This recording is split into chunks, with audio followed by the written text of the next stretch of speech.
برطانیہ، مغربی Germany, Canada, Australia, New Zealand اور بھارت نے رقم فراہم کرنے کی حامی بھری تھی۔ ڈیم کی تعمیر کے لیے بین الاقوامی ٹینڈر دینے اور نگرانی کے لیے ایک برطانوی فرم بینی اینڈ پارٹنر کی خدمات حاصل کی گئی تھی، جو جون 1961 میں منگلا ڈیم کی تعمیر کا بین الاقوامی ٹینڈر جاری ہو گیا تھا۔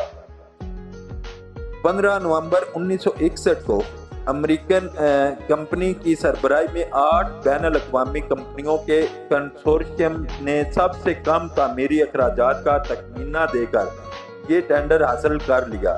ٹینڈر کی مالیت 35 کروڑ 39,63,631 امریکن ڈالر تھی، جس کی اس وقت پاکستانی روپوں میں مالیت 1 ارب 68 کروڑ 55,34,652 روپے تھی۔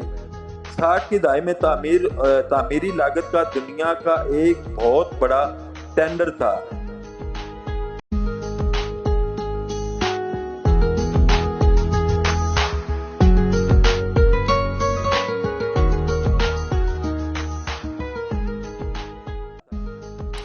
منگلا ڈیم کی تعمیر پر کل لاگت 1 ارب 47 کروڑ 30 لاکھ امریکن ڈالر آئی، جس کی مالیت اس وقت پاکستانی روپوں میں 15 ارب 58 کروڑ 70 لاکھ روپے تھی۔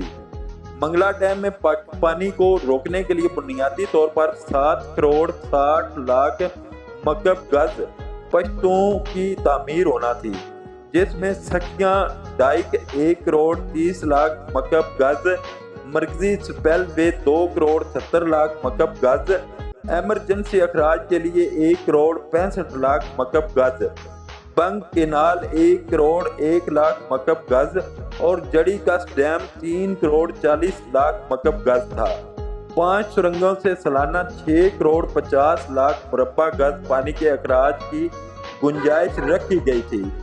منگلا ڈیم مٹی اور پتھروں سے بننے والا اس وقت پانی ذخیرہ کرنے کے لیے دنیا کا سب سے بڑا ڈیم تھا۔ امریکی، برطانوی اور یورپین کمپنیاں دنیا میں جہاں بھی کام کرتی تھی وہ اپنے کارندوں کی رہائش اور کام کی جگہوں کو محفوظ بنانے پر خصوصی توجہ دیتی تھی تاکہ وہ اطمینان سے اپنا کام کر سکیں۔ منگلا ڈیم تعمیر کے کام کی نگرانی اور کام کرنے والی کمپنیوں اور کنسورشیم کے چیف ایگزیکٹو اپنی یادداشتوں میں لکھتے ہیں کہ امریکہ سے 16,000 کلومیٹر کی دوری پر امریکن اور یورپین انجینئرز اور ان کے خاندان کی رہائش کے لیے دریائے جہلم کے دائیں کنارے برل گاؤں کے مقام پر سب سے پہلے رہائشی کالونی تعمیر شروع ہوئی تھی۔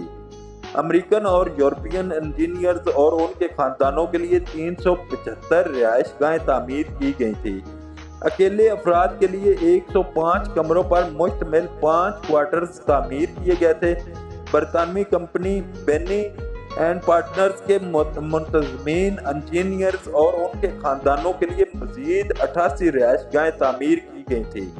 ان رہائش گاہوں کی تعمیر کے لیے 90 لاکھ اینٹیں استعمال ہوئی تھی جو نزدیکی بھٹوں پر تیار کی گئی تھی۔ ان رہائشی مکانات میں استعمال کے لیے معیاری اور پائیدار فرنیچر مقامی مارکیٹ میں دستیاب نہ ہونے کی وجہ سے یورپ سے درآمد کرنا پڑا تھا۔ ڈنمارک کی ایک کمپنی کو فرنیچر فراہم کرنے کا ٹھیکہ دیا گیا۔ ڈیم پر کام کرنے والے یورپین اور امریکی انجینئرز کے بچوں کے لیے معیاری تعلیم کے لیے ایک عالمی معیار کی درسگاہ منگلا انٹرنیشنل اسکول کا قیام عمل میں لایا گیا تھا، جس میں پڑھانے کے لیے امریکہ اور یورپ سے اساتذہ کی بھرتی کی گئی تھی۔ لوگوں کی صحت اور طبی امداد کے لیے 86 بستروں کا ایک جدید ترین اسپتال بھی بنایا گیا تھا۔ کھیل کے میدان، جم خانہ اور بائلنگ کلب کے علاوہ بیلینڈ کلب اور سوئمنگ پول بھی بنائے گئے تھے۔ خوراک اور دیگر سامان کی خریداری کے لیے برل میں سپر مارکیٹ اور پولٹری فارم بنایا گیا تھا۔ گرز کے برل کے مقام پر ایک نیا شہر بسایا گیا تھا۔ نو تعمیر شدہ گھروں میں موسم کی سختیوں اور گرمی سے بچاؤ کے لیے امریکن کمپنی ڈائکن کی ذیلی کمپنی امانا سے 2500 ایئر کنڈیشن خریدے گئے تھے۔ ان کی دیکھ بھال اور مرمت کے لیے اس کمپنی سے معاہدہ کیا گیا۔ برل میں بسنے والے انجینئرز اور ان کے خاندانوں کی حفاظت کے لیے ایک ریٹائرڈ امریکن شیرف کی خدمات حاصل کی گئی، جس نے مقامی سابق فوجیوں کو لے کر ایک سیکیورٹی کمپنی کھڑی کر لی تھی۔ منگلا ڈیم میں کھدائی اور تعمیر کے لیے استعمال ہونے والی بھاری مشینری، کرینے، ٹرک، پک اپ گاڑیاں امریکہ اور برطانیہ سے درآمد کی گئی تھی، جو بحری جہاز سے کراچی بندرگاہ تک پہنچی۔ پھر کراچی سے یہ سارا سامان بذریعہ ریل گاڑی منگلا پروجیکٹ تک پہنچایا گیا تھا۔ اس کے لیے دینا ریلوے اسٹیشن سے منگلا ویئر ہاؤس تک نئی ریلوے لائن بھی بچھائی گئی تھی۔ منگلا میں رہائش پذیر خاندانوں کی نقل و حمل اور بیرون ممالک روانگی کے لیے منگلا پروجیکٹ سے چند میل دور ایک عارضی ہوائی اڈہ بھی تعمیر کیا گیا تھا۔ اس وقت تک ملک میں واحد بین الاقوامی ہوائی اڈہ کراچی میں تھا۔ امریکہ اور برطانیہ سے کراچی پہنچنے والے خاندانوں کو چھوٹے طیاروں کے ذریعے منگلا ایئرپورٹ پر پہنچایا جاتا تھا، جہاں سے وہ اپنے گھروں تک پہنچتے تھے۔ اگر آج کی معلوماتی ویڈیو آپ کو اچھی لگی ہو تو ہمارے چینل دیکھو پاکستان کو سبسکرائب کریں اور ساتھ میں بیل آئیکن کے بٹن کو ضرور دبائیں تاکہ ہر نئی آنے والی ویڈیو کا نوٹیفیکیشن آپ کو موصول ہو سکے۔